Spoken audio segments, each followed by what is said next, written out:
Hi friends, இன்றைக்கி evening snacks ரெசிபிக்காக bread omelette தான் செஞ்சுருந்தேன். அதுக்காக 2 முட்டையை இந்த மாதிரி உடச்சி ஊற்றிட்டு ப்ரெட்டையும் ஒரு முட்டையில் நல்லா பரட்டி வச்சுருக்கேன். இது மாதிரி வச்சுட்டு 2 பக்கமும் திருப்பி போட்டு எடுத்தோம் அப்படின்னா நம்மளோட ப்ரெட் ஆம்லேட் ஈஸியாக ரெடி ஆகிடும். மேலே கொஞ்சம் பட்டர் அப்ளை பண்ணிக்கிட்டிங்கன்னா டேஸ்ட்டு இன்னும் சூப்பராக இருக்கும். இது கூடவே ஒரு பிஞ்ச் அளவுக்கு மட்டும் உப்பு சேர்த்து நல்லா முட்டை கூட கலக்கிட்டு செஞ்சோம் அப்படின்னா டேஸ்ட்டு அல்டிமேட்டாக இருக்கும். கண்டிப்பாக ட்ரை பண்ணி பாருங்கள். இன்றைக்கி காலையிலேருந்து நம்ம பிள்ளை ரொம்ப சோக மழையிலே இருந்தார். என்னடா ஆச்சு அப்படின்னு சொல்லி கேட்டதுக்கு, எனக்கு ஒரு டாய் வேணும், கேட்டால் நீங்கள் வாங்கி தர மாட்டீங்க அப்படின்னு சொல்லிட்டான்.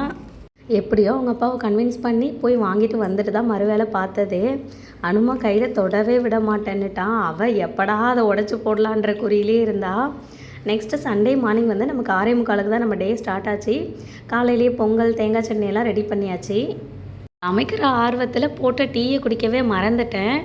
போய் அதையும் சூடு பண்ணி குடிச்சிட்டு நம்ம டேவை ஸ்டார்ட் பண்ணிடலாம். ஓகே ஃப்ரெண்ட்ஸ், நம்ம சேனல் பிடிச்சிருந்தா கண்டிப்பாக சப்ஸ்கிரைப் பண்ணுங்கள். Bye friends.